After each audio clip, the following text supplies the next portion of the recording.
So Kai, one more time, how was the feeling of making that drop? The feeling of making that airdrop was just a relief. It was so exhilarating and so intense, and kind of a culmination of a couple days of intense waves and intense rides and witnessing crazy athletic abilities by a lot of different people. The whole experience at that moment, it was just like, oh, that felt so good. And it was just this euphoric feeling. It felt like a long time just to kick out, because there was a build up to that moment. And kind of reflecting back on that day, to be out surfing really big waves with people that you admire, that inspire, that are generally cool people, is very special. And it's an honor to be a part of a team like Hurley, because there are so many genuine good guys that, be it sponsorship, cameras or not, they would be out there. I always enjoy being in the lineup with Matt Becker. We go way back in other sports as well, and he's just an absolute character. Nick Von Rupp is always inspiring, and he was tackling the lefts like nobody's business.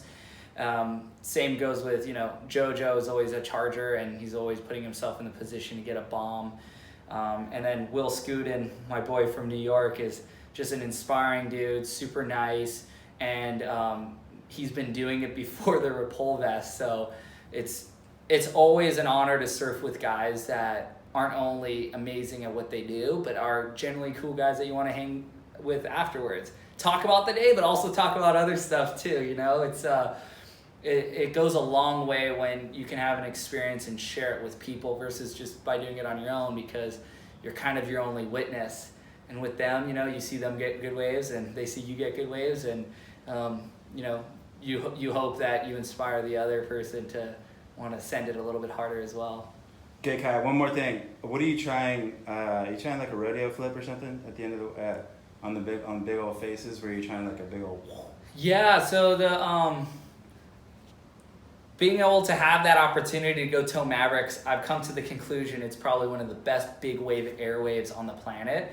It was just trying to get my feet wet and figure out kind of the timing of it, because approaching it from such a different perspective, I'm not sure if I hit that, if it's going to ledge too much or if it's going to hold back a little bit. And I didn't make any on this particular swell, but basically what I've been trying is in snowboarding called a crippler, which is you grab the rail and you tuck under, and you it's kind of like an inverted air 360, but you're just falling back over kind of your left shoulder. If I'm regular, you're tucking it under. And there was a couple good sections for it, and I just hit them a little bit late, and